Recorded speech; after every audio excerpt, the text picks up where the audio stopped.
Bueno, continuando con nuestro libro de el Premio Nobel, continuamos. Por favor, sí, repuso Claudio, tratando de mostrar interés, pero deseando únicamente matar el tiempo de cualquier modo. Al instante, con el entusiasmo de un monomaníaco, Ragnar Hamaralund se enzarzó en un discurso acerca de la necesidad y el valor de descubrir alimentos sintéticos fundamentales. Los comestibles producidos por medios químicos serían más sanos y más baratos, poniendo fin a la desnutrición e incluso al hambre que reinaba en amplias zonas del globo. Una vez los químicos consiguiesen descubrir los productos sintéticos equivalentes a las grasas, las proteínas, los hidratos de carbono, la utopía se haría realidad sobre la Tierra. Yo no soy el único que lo cree así, dijo Hamaralund, poniéndose vivamente en pie. Se dirigió al escritorio, hizo correr el índice sobre una hilera de libros hasta encontrar lo que buscaba. Aquí tiene usted a un químico norteamericano, Jacobo Rosin, quien escribió un magnífico libro sobre este tema, El camino de la abundancia. Hamaralund pasó varias páginas de la obra hasta encontrar lo que buscaba. Escuche lo que dice. Cuando se haya conseguido realizar la síntesis industrial de los hidratos de carbono, las proteínas y los lípidos, las cadenas que unen a la humanidad con las plantas se romperán. El resultado de ello será la mayor revolución de la historia desde que el hombre aprendió a encender fuego. Cientos de millones de campesinos que realizan un trabajo agotador serán reemplazados por la maquinaria química. La superficie de la Tierra quedará liberada de su servidumbre a la producción de alimentos. Surgirá un nuevo modo de vida. Hamaralund dejó el libro a un lado. ¿Se da cuenta de las posibilidades que esto encierra? Al principio, Claudio apenas le prestó atención, pero el tono condescendiente de pedagogo que asumió entonces Hamaralund lo irritó y le hizo prestar cierta atención. Él no era un estudiante lerdo, se dijo, sino el premio Nobel de Química de aquel año. Conozco muy bien ese objetivo, Mr. Hamaralund. Siempre existen soñadores que tratan de alcanzar estos y parecidos objetivos. El problema surge cuando empiezan a presentarse los obstáculos, los arduos obstáculos que nosotros encontramos en el laboratorio y que por lo general convierten al sueño en algo irrealizable. Habiendo conseguido captar la atención del laureado, Hamaralund adquirió un tono más imperativo. Dijérase que su cara, casi invisible, había asumido una coloración producida por emociones humanas. Desde luego, doctor Marcial, yo no soy tan ingenuo como para no percatarme de la existencia de estos obstáculos. Pero, ¿cuáles son estos? Respecto a los alimentos sintéticos, en primer lugar, debemos combatir la creencia vulgar, compartida también por muchos científicos, de que los únicos alimentos sanos son los naturales. Usted sabe muy bien que esto es una estupidez, y yo también lo sé. Las coliflores, los garbanzos, los guisantes, los huevos crudos, el trigo y el café son otros tantos productos fraudulentos, abarrotados de innumerables venenos que no nos han aniquilado gracias únicamente a que hemos sabido poner un límite a nuestras costumbres alimenticias. Los alimentos sintéticos pueden fabricarse libres de esos venenos. En segundo lugar, debemos convencer al mundo de que los alimentos químicos pueden ser tan agradables como la carne y las verduras, mejor aderezadas, y el pan cocido. Pueden tener un aspecto atractivo, un olor tan bueno y un sabor tan maravilloso como los llamados alimentos naturales.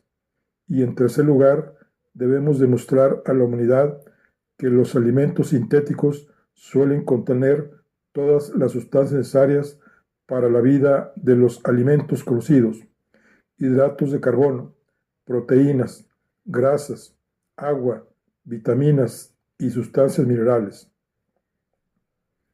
Lo que más le molestaba a Claudio Marceau era la sencillez con que Jamaralún resolvía todas las dificultades, convirtiendo la obtención de alimentos sintéticos en un juego de niños. Él era un industrial y un aficionado a las ciencias, dotado de conocimientos superficiales. ¿Qué sabía él de los verdaderos problemas que planteaba la síntesis?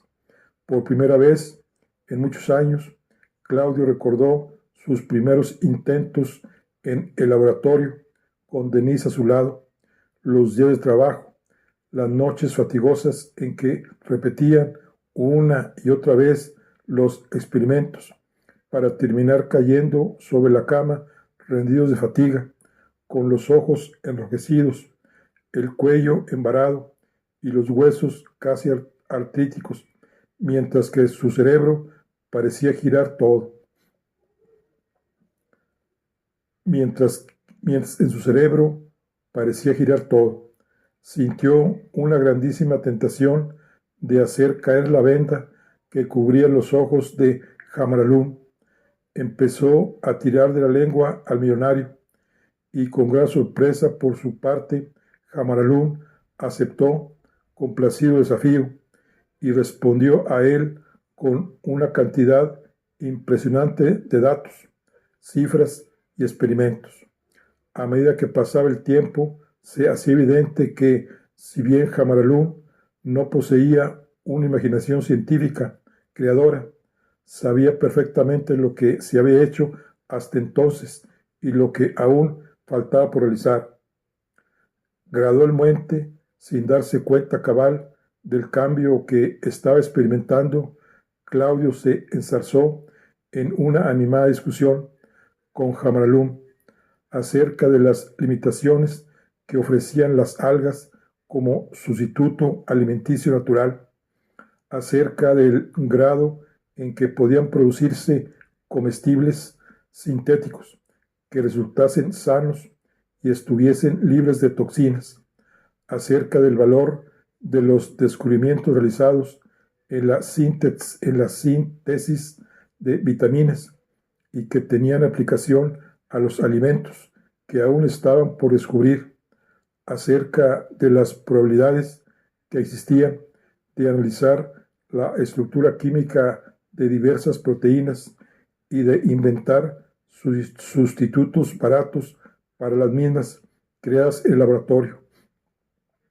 y de la utilidad de las clorofisias y la glicina como trampolines para saltar hacia otras sustancias nutritivas.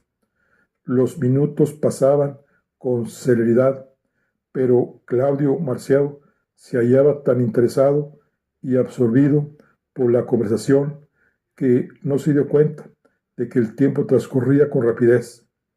Hacía meses que no hablaba con aquel entusiasmo de un terreno virgen en la bioquímica. Después del descubrimiento que él y Denise realizaron sobre los espermatozoides, su interés por aquel tema, que ya había decaído considerablemente, cesó casi por completo. Las conferencias que dieron en Francia y las charlas y coloquios que estaban realizando en Suecia eran puras obligaciones. Hablaron en público de aquel tema tan gastado de una manera totalmente rutinaria. Hacía muchos meses que la mente científica de Claudio Marcial era un árido desierto, donde nada vivo existía ni se movía, y de pronto, súbitamente, de una manera totalmente inesperada, el desierto se veía poblado por una multitud clamorosa que se había materializado por ensalmo de la nada, pidiendo alimento, encarándose con su desesperación y su problema, una civilización desconocida surgida del desierto que había que organizar, conducir y salvar. Y entonces, entre aquella nueva y anárquica población, brotó un caudillo armado con una idea, y este caudillo era el propio Claudio. Él vio que no era otro sino él mismo, y la idea era un camino, una inspiración, un medio para atender a las necesidades de los que acababan de venir al mundo y hacer que subsistiesen en un lugar tan poco natural y contrario a la vida. Jamaralún seguía hablando, pero Claudio ya no le escuchaba, pues pensaba furiosamente. Jamaralún dijo de pronto: cállese un momento. El industrial inmediatamente guardó silencio, sin ofenderse, porque observó una expresión extraña y distante en el rostro del laureado, y se inclinó obediente ante la mística del ideal. Jamaralún, dijo Claudio despacio, casi como si hablase consigo mismo, tanto usted como su empleado, como todos los que han trabajado para usted en el estudio de los alimentos sintéticos, parten de un error fundamental. Se me ha ocurrido algo tan evidente que voy a decírselo. Déjeme pensar en voz alta, descubrir mi propio camino. No me interrumpa. La equivocación, casi lo aseguraría, consiste en que ustedes han tratado de imitar a la naturaleza y a todos sus procesos en la invención de sus alimentos sintéticos. En mi opinión, deben romper esta sujeción a la naturaleza. Si no lo hacen, siempre quedarán en situación de inferioridad ante ella y no irán a ninguna parte. ¿Por qué tratar de mejorar la obra de Dios? No, creo que lo más sensato es dejar a Dios en paz y buscar por nuestro lado. Hay que romper, repito, la sujeción a la naturaleza. Hay que empezar desde cero, sin fabricar un alimento que imite al natural, sino que sea una creación totalmente nueva y atrevida, una despensa química, y se enfrascó en sus pensamientos. Intimidado, Jamaralún se arriesgó a interrumpirlos. No estoy seguro de haberle comprendido bien, doctor Marcial. Decía usted que decía lo siguiente, repuso Claudio, no a Jamaralún, sino a sí mismo. Tenemos el problema que presenta la creación de una síntesis de hidratos de carbono. ¿Por qué hacer en el laboratorio lo que la naturaleza ya ha realizado al aire libre? ¿Por qué molestarnos en crear una fotosíntesis artificial? ¿Por qué intentar la creación de la atmósfera artificial semejante a la que requieren las plantas? ¿Por qué no ir directamente a la fuente, las moléculas de glucosa, y partiendo de ellas construir un proceso químico totalmente nuevo y conducente al descubrimiento de almidones sintéticos? Hizo una pausa, y en cuanto a eso de inventar las proteínas que existen en la carne, imitando a la propia carne, ¿qué nos obliga a hacerlo? ¿Por qué no creamos un producto nuevo, mejor que la carne, provisto de la misma cantidad de proteínas y libre del engorro que representan los desperdicios, como cartílagos, tendones y huesos? A pesar de su concentración, vio que Jamaralún lo contemplaba boquiabierto. Cómo deseó que Denise se hallase en lugar de Jamaralún para poder continuar hablando incansablemente, exponiéndole la idea a ella y tomándola nuevamente de sus labios hasta redondear su hipótesis conjunta. Sí, Denise, Denise. Inmediatamente volvió a su tiempo y lugar, recordó dónde estaba y la misión que lo ha llevado ahí. ¿Qué hora es, señor Camaralún? ¿Qué hora es? Pues Jaramalún consultó su reloj de oro de pulsera, fino como una oblea. Son las 3:10. Mon Dieu, exclamó Claudio, poniéndose en pie de un salto. Había estado hablando casi 1 hora y cuarto, olvidándose por completo de su cita con Gisela. Ella debía haber llegado en el avión de Copenhague hacía varias horas y le estaba esperando en el Hotel Malmen, situado en la parte sur de Estocolmo. Voy a llegar tarde a una cita, tengo que apresurarme.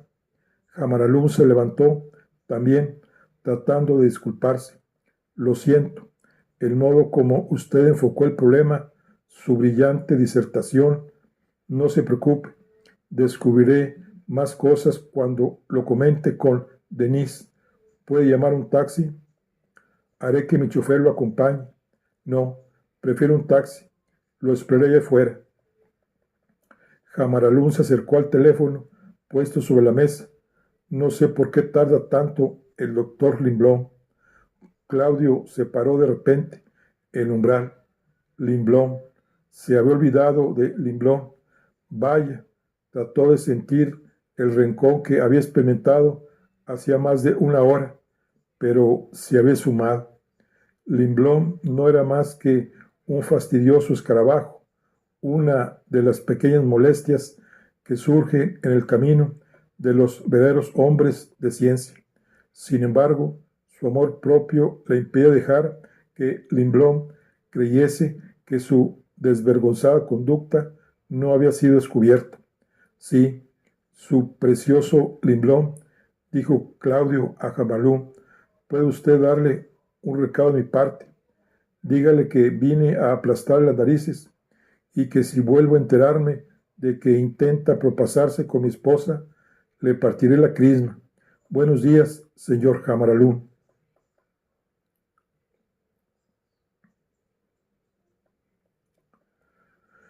Denise Marceau, que aún llevaba su negligé rosado, examinó sus dedos teñidos por la nicotina y se dio cuenta de que se había fumado todo un paquete de cigarrillos desde que Claudio salió de la habitación, hecho una furia, agraviado en sus más profundos sentimientos de hombre. La espera desde entonces le resultó insoportable. Paseó, fumó y se preguntó qué resultado habría tenido su intriga en Axolet. Estaba segura de que había realizado grandes progresos. La reacción de Claudio al enterarse de sus devaneos sobrepasó sus más locas esperanzas y por un instante creyó que el diagnóstico de Cray había sido incorrecto y el suyo infalible. Pero entonces, después de transcurrir tanto tiempo sin tener noticias de lo sucedido, ella empezó a abrigar ciertas dudas. Si su plan hubiese dado resultado, ya lo hubiera sabido. Claudio habría lavado su honor vapuleando a Limblom. Después de esto, presa de un sentimiento de justa posesión, regresaría a su lado, a la suite, y tal vez también le daría algún sopapo, pero luego lamentaría haberse dejado llevar por su furia y se la llevaría a la cama, y todo terminaría entre tiernas demostraciones de cariño que curarían todas las heridas.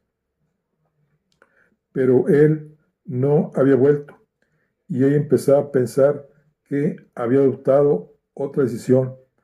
Después de dar una paliza a Limblom, una vez cumplido su deber, puesta a salvo su hombría, lo más probable era que hubiese recuperado su equilibrio, decidiendo que resultaría más fácil y menos comprometido divorciarse de ella, yéndose acto seguido a gozar de su cita con Gisela Jordán, donde quiera que ésta se celebrase.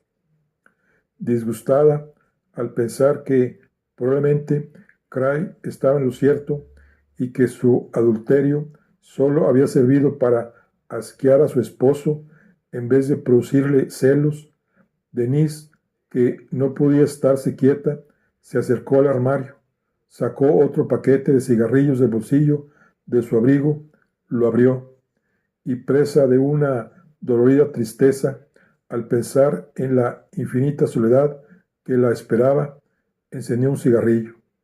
Entonces sonó el teléfono. Su corazón rogó que sea Claudio.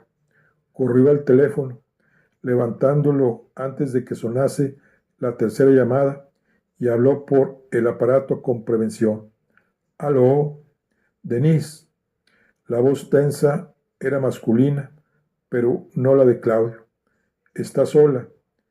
«Quiz Isla». «¿Quién es?» «Oscar. Oscar Limblom». Ella suspiró. «Entonces aún está vivo. Quiero saber qué le había ocurrido». «¿Cómo estás, querido?» «Sí, estoy sola». «Tu marido ha descubierto lo nuestro». Lo sé, lo sé. Se enteró por casualidad, por medio del camarero que nos sirvió anoche. Fue al laboratorio para matarme. Al parecer no lo consiguió», comentó Denise secamente. «Bien, ¿qué te hizo?» «Nada, yo no estaba ahí». A Denise se le cayó el alma a los pies. Él no estaba ahí. El tercer acto fue un fiasco. «¿Y cómo sabes que es a ti a quien buscaba?» «Encontró a Jamaralú en el laboratorio. Me esperó durante 1 hora y media aproximadamente y luego tuvo que irse. Tenía una cita». El alma de Denise continuó su caída. Una cita, Giselle, y para ella que le partiese un rayo. Continuó oyendo débilmente la voz de Limblom por el receptor. «Si hubiese regresado 10 minutos antes, me hubiera encontrado con tu marido». Jamaralún estaba rebosante de satisfacción. Me dijo que habíamos tenido una larga e interesantísima conversación con el doctor Marceau. ¿Sobre nosotros? No, no, sobre los alimentos sintéticos. «Sobre los alimentos sintéticos», estalló Denise. «Ese granuja». «¿Qué? ¿Qué dices?» «Nada, Oscar. Escúchame. Había perdido. Estaba segura de ello, pero no se retiraría sin infligir antes las mayores pérdidas posibles al enemigo. Su antiguo plan había fallado, pero uno nuevo se formaba en su mente. Dime, ¿dónde estás ahora?» «A unos 1500 metros de ahí. Tengo que regresar a... Puedes venir enseguida, pero tu marido estará fuera toda la tarde. No regresará hasta después de cenar.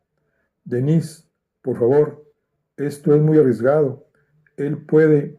Oscar, yo sé dónde está y te aseguro que no volverá en toda la tarde. Estoy completamente sola. Pero, Denise, por más que yo ardo en deseos de verte, a decir verdad, he estado toda la noche levantado pensando en ti, en nosotros. Yo también, cariño, y sería terrible que él nos descubriese juntos. Jamaralú ya me previno, te previno. ¿De qué?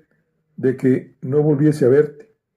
Al irse tu marido, dijo a Jamaralú que me dijese que me partiría la crisma si volvía a acercarme a ti. El alma de Denise se levantó, esperanzada. Eso dijo, son sus mismas palabras. Es una fanfarronada, Oscar, una fanfarronada. Es incapaz de hacer daño a un mosquito. Sabe que es impotente y que yo no puedo soportarlo. Y también sabe que te quiero. Yo misma te lo dije, que tú se lo dijiste. ¿Por qué no había de decírselo? Es la pura verdad. Oh, Denise, amor mío, mi vida es un desierto de su lado sin ti. Si no puedo tenerte aquí, ahora conmigo. Denise, Denise, la voz del sueco se quebró antes de resonar nuevamente en el auricular. ¿Estás completamente segura de que no volverá? Te lo juro sobre la Biblia. Estarás seguro aquí, lo mismo que yo. Ven volando. Quiero saber todo cuanto ha pasado en el laboratorio y quiero tenerte a mi lado. ¿Entiendes? Quiero estar contigo. Oyó la voz de Limblón, ahogada por la emoción. Yo, yo, yo, sí, voy volando. Apenas colgó el teléfono, lamentó la imitación. Suponía que la noche anterior sería la última en que tendría que soportar las lamentables acrobacias de Limblón, pero llevada por su instinto, al comprender que todo estaba perdido, quiso dejar a Claudio una imagen que lo persiguiese durante el resto de sus días. Imitó a Limblón con la intención de retenerlo en la habitación, manteniéndolo a raya para irse a la cama con él el momento en que Claudio regresara. No se detuvo a reflexionar en lo que podría ocurrir después.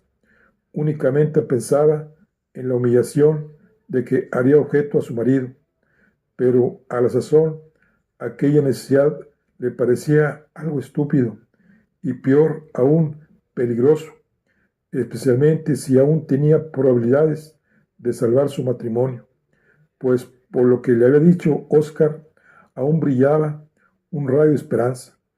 A fin de cuentas, Claudio había mostrado ciertos sentimientos de marido ultrajado en sus últimas palabras ante Jamaralún. La amenaza que pronunció al irse solo podía significar dos cosas: una defensa de su amor propio herido o unos auténticos celos. ¿Por qué había insistido ella tan ciegamente en que aquel pasguato fuese de nuevo a su habitación, atrayéndolo en el espejuelo de una nueva escena de amor? Lo hizo movida por una inexplicable intuición, un deseo de saber de primera mano lo que había ocurrido entre Claudio y Jamaralún. Ella no podía creer que Claudio, ardiendo de cólera, hubiese podido sentarse fríamente durante una hora y media para hablar de alimentos sintéticos. Debía de haber ocurrido algo más, y ella se proponía averiguarlo. Se mostraría atractiva, permitiría que la besase, hasta que la acariciara, pero no le permitiría pasar más allá de estos intrascendentes juegos. Después de arrancarle la información que según ella sospechaba el joven químico poseía, lo obligaría a marcharse. Con esta última visita, su utilidad habría terminado. En el cuarto de baño se quitó el negligé y después de reflexionar un momento se decidió a ponerse ligeramente provocativa. Desabrochándose los sostenes, se los quitó, dejando que sus turgentes senos pendiesen en libertad. Se lavó y se secó cuidadosamente, arreglándose con atención la cara, pintándose las cejas, sombreándose los ojos, empolvándose y pintándose los labios.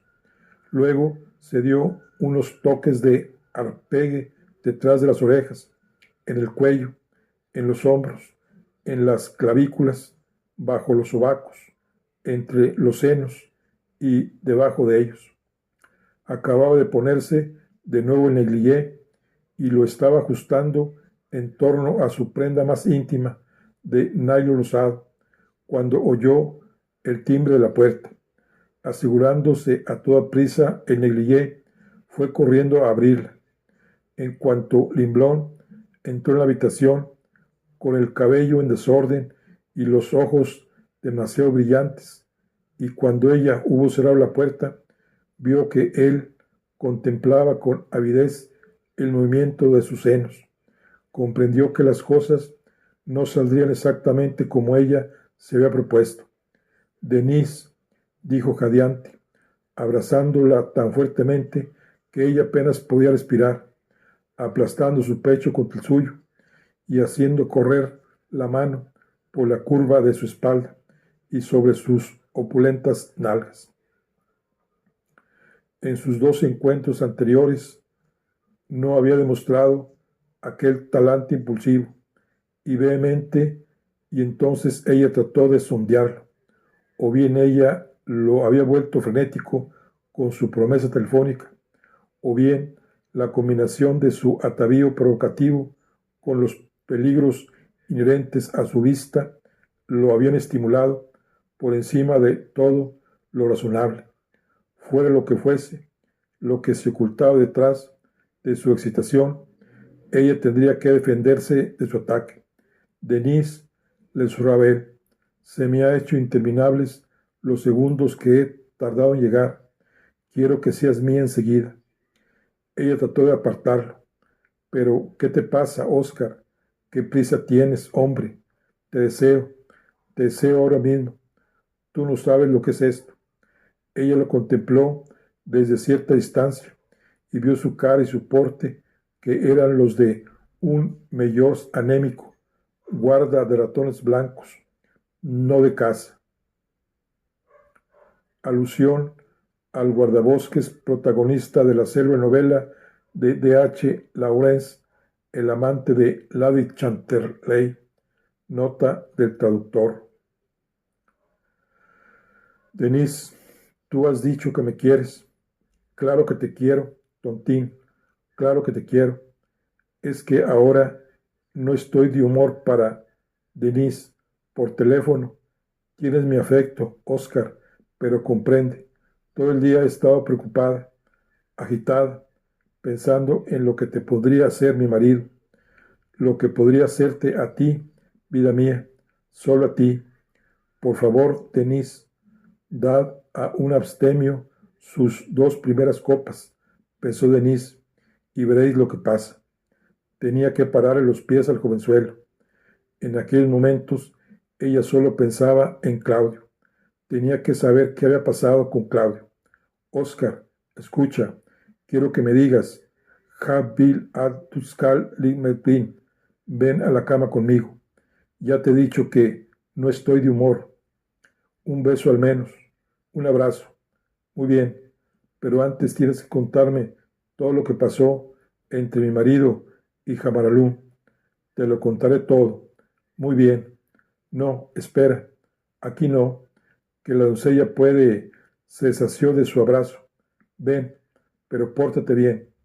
Denise pasó al dormitorio y él se apresuró a seguirla. Cerró la puerta, pensando en lo que él le contaría de Claudio, pero inmediatamente Limblón cayó sobre ella, poniéndole las manos sobre el negligé y acercando sus labios húmedos y jadeantes a su cara. Ella le dio un solo beso. Luego apartó sus brazos y se zafó de su apretón. Recuerda, Oscar, que has prometido portarte bien, le dijo, consternada. Primero tienes que contarme todo lo que ha pasado. Pórtate como un caballero, manteniéndote a distancia. Empezó a pasear por la habitación, evitando sus miradas incendiarias y fervientes, determinada a enfriar su ardor, a hacerlo entrar en razón y arrancarle toda la información posible. Medía la estancia con sus pasos, rehuyiendo su mirada. Vamos, Oscar, dijo con tono indiferente. ¿Qué dijo mi marido acerca de mí? Solo lo que ya te dije. Corbata. Nada más, ¿estás seguro? Solo que me partiría la crisma si me encontraba contigo. Ni una palabra más. Camisa. No puedo creerlo. Se limitó a repetirte, a re- me limito a repetirte lo que Jamaralún me dijo. El doctor Marceau estuvo ahí con él hora y media y únicamente hablaron de alimentos sintéticos, zapatos. A Claudio le importa un pepino los alimentos sintéticos. ¿Cómo quieres que pasase hora y media? Porque algo de lo que dijo Jamaralún le llamó la atención, consiguiendo interesado. Calcetines. ¿Qué quieres decir? No lo entiendo. Sé más explícito, por favor. Denise, ahora no puedo pensar. Pantalones. Tienes que pensar. Debo saberlo todo. Jamarón dijo que tu marido tuvo una inspiración. Calzoncillos. Una inspiración. ¿Sobre qué? Sobre los alimentos sintéticos. ¿Cómo? Oh, no sé. Sí, por favor, Denise, deja de pasear. Hazme caso. Mírame. El hombre completo. Oscar, como verás, Denise, estoy fuera de mí. El amante completo. Ahora no quiero. No, por favor. Me lo has prometido. Basta, Oscar. Ahora vístete. Oscar, quita allá esas manos. Vas a rasgar mi hermoso negligé nuevo. Fag, nunca te he deseado más. Te comería. No puedo vivir sin ti. Pues debes hacerlo. Esto no es posible. Por Dios, pórtate bien. Me has prometido contármelo todo. Decirme, piensa Claudio comenzar una nueva investigación sobre los negligé. A Denise, qué divinidad, qué senos. Ninguna mujer, ninguna. Oscar, espera. Oh, ¿por qué te he dejado entrar? Esto no es posible. Déjame salir de la cama. ¿Quieres hacer el favor? No quiero que me lo quites. No, no. Pantaloncito de nylon. Denise, amor mío, mi único amor. Suelta, hombre. Te has vuelto loco. No puedo ni respirar. Denise, sé mía para siempre. Deja a Claudio. No quiero dejar a Claudio. No quiero portarme tan cruelmente con él. Oscar, Oscar, cometemos una equivocación. ¿Qué?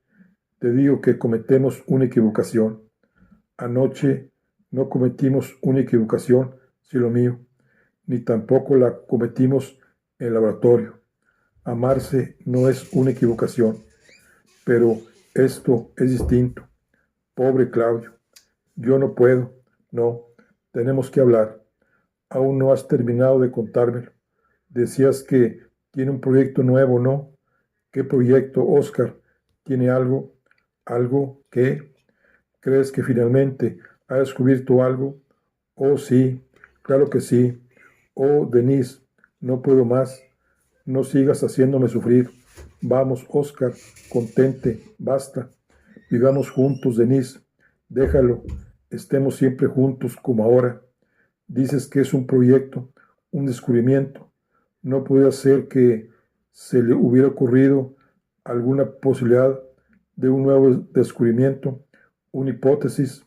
¿Cómo? No te oigo. Oh, Denise. Espera, Oscar. Ralentéis. Suéltame. Me haces daño. Es mi amor. No puedo dominarlo. Quiero que me hables de mi marido y de su hipótesis. Su hipótesis. Vamos, vamos, prosigue. Él y Jamalún hablaron de las posibilidades de los alimentos sintéticos bajo todos los aspectos. Oh, Denise, los discutieron y tu marido, fascinado, inspirado de pronto por una idea sobre la síntesis alimenticia, hasta que, oh, Denise, amor mío, Oscar Dix, te amo, yo también te quiero, Oscar, pero hablemos solamente. Él dijo que todos nos equivocamos al limitar la naturaleza, al copiarla. Tenemos que romper nuestros lazos con ella para crear nuevos alimentos en vez de fabricar sustitutos. Y está seguro de que era sincero, de que estaba totalmente absorbido e interesado por esa idea. Jabralud me dijo que nunca haya visto a un científico más excitado. Puedes darlo por seguro, por seguro, por seguro. ¿Cómo? ¿Qué, querido? Oh, Denise, sí, puedes dar por seguro que tu marido se embarcará en la mayor investigación sobre los alimentos sintéticos realizada hasta la fecha. Prosigue Oscar. Sí, realizada hasta la fecha por un hombre de ciencia. En realidad él, Denise, No puedo más. Tienes que ser mía. No sigas hablando. No, Oscar, no puede ser. No lo permitiré. Estás demasiado excitado. Tendrías que pensar en el trabajo únicamente, no en esto. Pero en el laboratorio me dijiste, Denise, Denise, eres un hombre de honor, recuérdalo. Y yo soy una mujer casada. Estás hambrienta de caricias, ansías el amor. Un poco de respeto, por favor. Suéltame. Soy un premio Nobel. Tú eres una mujer que aún no está embalsamada en los libros de historia, ni momificada por un premio. Una una mujer con un marido, con Claudio. Él es impotente. Nosotros estamos vivos. Que se quede con su nueva inspiración.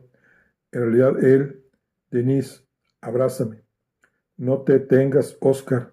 Decías que en realidad él llegaba tarde al sitio donde iba. Se olvidó de su cita a causa de su inspiración. ¿Qué dices? ¿Es cierto eso? Dime, ¿es cierto? Sí, por amor de Dios, Denise, no puedo seguir hablando, no puedo más, pero él te lo explicará todo, él mismo. Dijo a Jamaralún que hablaría de ello conmigo, sí. Oh, Denise, Oscar, te adoro. Me has dicho algo maravilloso. Soy muy dichosa. Nunca me he sentido tan dichosa. Al fin, al fin. Pero Oscar, yo solo quise decir, al fin, al fin. Mon Dieu, al fin, al fin. Boila es la guerré. No importa, Oscar, pero date prisa. Creo que mi marido puede regresar antes de lo que pensamos. No estoy segura, pero existe esa posibilidad.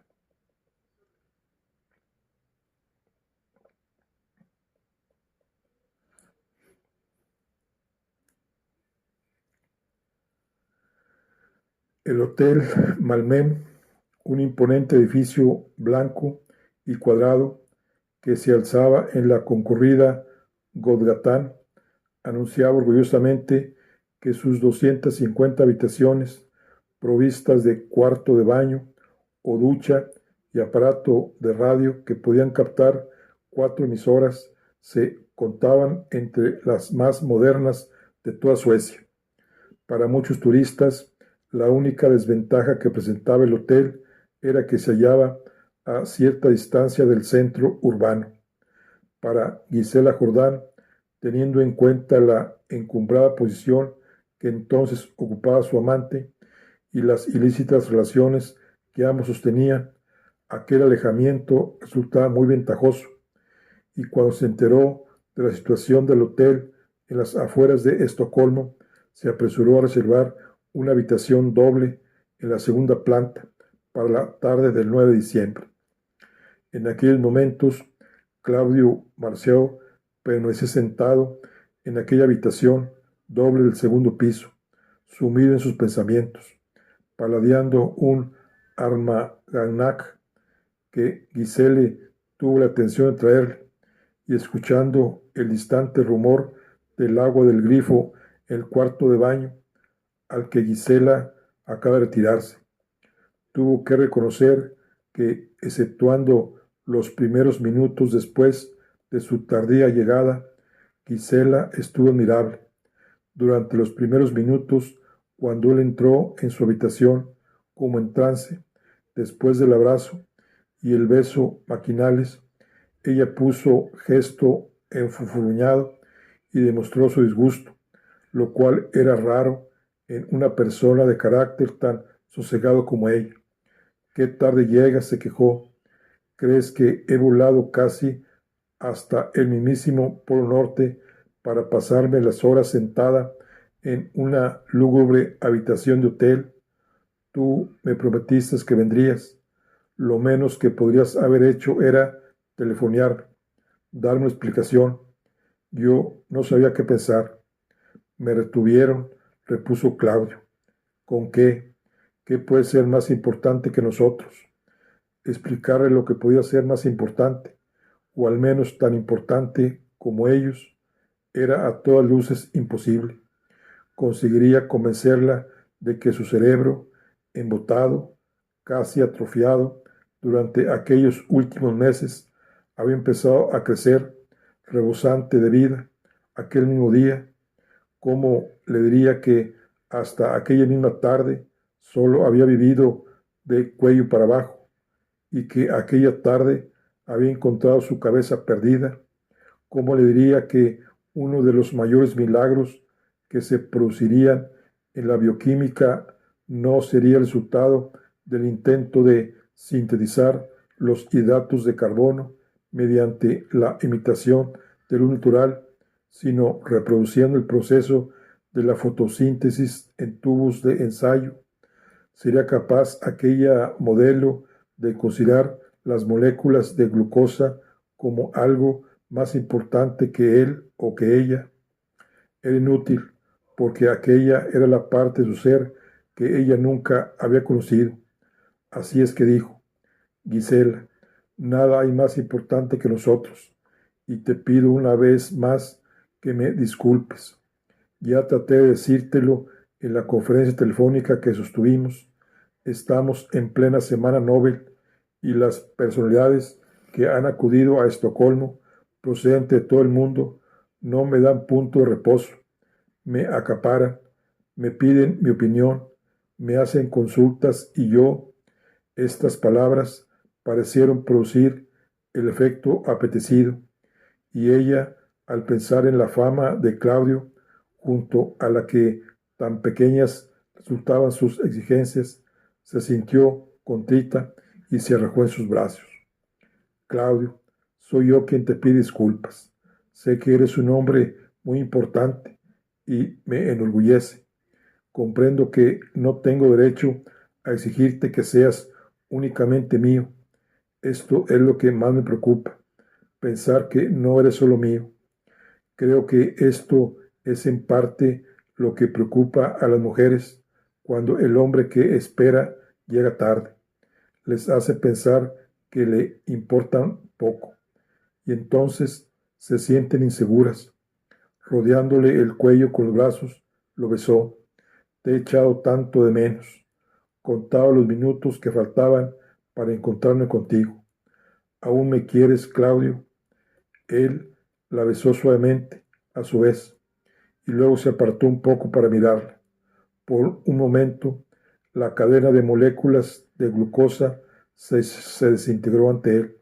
Sí, él casi se había olvidado ya de su belleza, aquella belleza que le hizo perder la cabeza, que acaba de encontrar de nuevo aquella tarde. Ella se erguía alta y elegante ante él, contenta de verse objeto de su admiración.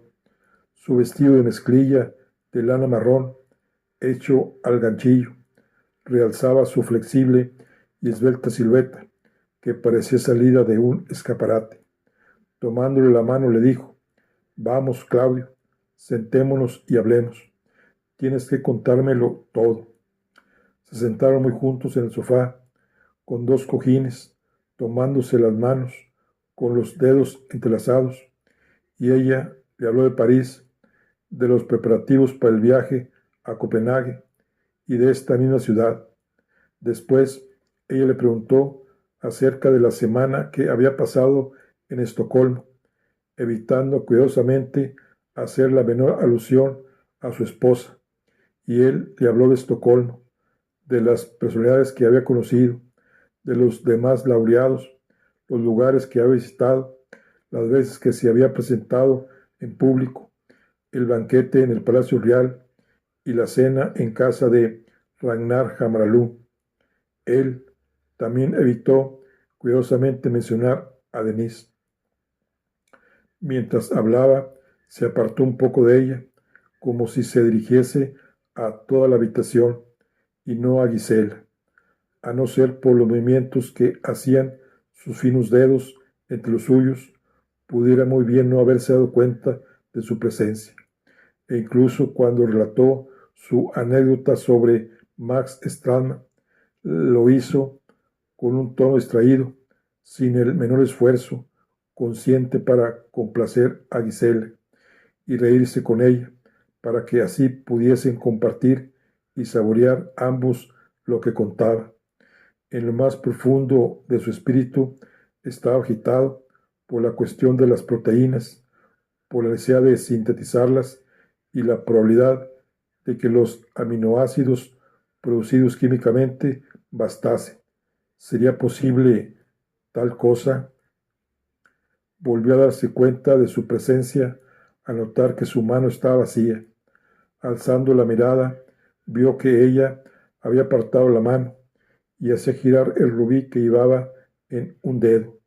La miró entonces, dócilmente, sabiendo cuán sensible era ella a todos sus estados de ánimo y a su menor muestra de indiferencia. Sus ojos, azul pálido, y su boca, que no solía mostrar sus emociones, le dirigieron una brevísima sonrisa de comprensión. Te noto muy lejos de mí, Claudio, le dijo. Voy a cambiarme y a ponerme algo más cómodo. Tal vez así encontraré el modo en que vuelvas a mí. Se deslizó del sofá con suavidad para alejarse con su porte erguido, su lánguido andar de maniquí que siempre lo había incitado, en dirección al cuarto de baño en el que desapareció. Esperándola se había bebido 2 armajanaks y se había servido un tercero, mientras se preguntaba por dónde empezarían los experimentos, claro, y casi estaba decidido a empezar donde los progresos ya eran sustanciales, con el fin de evitar ser presa del desaliento, con los ácidos grasos, utilizando el petróleo para obtener un ácido estiárico que pudiese unirse al glicerol que ya había podido sintetizarse. Oyó abrirse la puerta del cuarto de baño y al levantar la cabeza vio a Gisela de pie en el centro de la estancia, mirándolo con curiosidad. Observó que llevaba el mismo peinador vaporoso de la Rue du Bac, una calle cuyo nombre resultaba entonces poco familiar, y que sus pechos planos aparecerían más prometedores con su traje de mezclilla que bajo el peinador. Claudio, dijo ella, dime, ¿no te has movido desde que te dejé? ¿Cómo? Ella se deslizó silenciosamente hacia él. Pensaba que estarías preparado. Solo tardó un minuto. Hizo ademán de levantarse, pero ella le puso la mano en el hombro y lo mantuvo en su sitio. Sentándose a su lado, cruzó sus esbeltas piernas. Dime, ¿en qué pensabas mientras estabas aquí sentado? En ti. Siempre me has dicho la verdad, Claudio. Él asintió, luego guardó silencio y después quedamente intentó decírselo. Había consagrado largos años a la verificación de los espermatozoides y cuando lo consiguió, su vida quedó vacía porque se había sentido incapaz de abordar en serio otra investigación. Lo que le salvó fue Gisela, su amor y su cariño. Para él, como hombre, aquello era casi más que suficiente, pero siempre le quedaba un anhelo insatisfecho, una obra que realizar, una personalidad a la que tenía que ser fiel. Esto le faltaba, pero él no notó su falta porque Gisela llenaba su vida. Pero aquella tarde, antes de su cita con ella, ocurrió el milagro y ahora él ya sentía su vida consagrada a un nuevo objetivo. Con creciente intensidad en su voz, trató de aclarar diversos aspectos del nuevo milagro. Habló de los alimentos naturales y sintéticos, de los hidratos de carbono, de las proteínas, del agua y de los lipoides. Habló de autoclaves, centrifugadoras y cámaras de sublimación. Habló de la terminación del hombre en la tierra. Gisela le escuchaba con atención, con las manos en reposo y una levísima sonrisa fija en sus labios. Cuando creyó que había terminado, dijo quedamente: ojalá hubiese nacido en tu lugar. Qué observación tan rara. Sí, para tener muchos amores y amarlos a todos por igual, en lugar de uno solo. Te equivocas, Gisela querida. Esto es otra cuestión, una preocupación distinta. Yo no tengo más que un amor, y ese amor eres tú. La sonrisa permanecía imperturbable. No, Claudio, naturalmente. ¿Qué te pasa? Ya te lo demostraré, verás.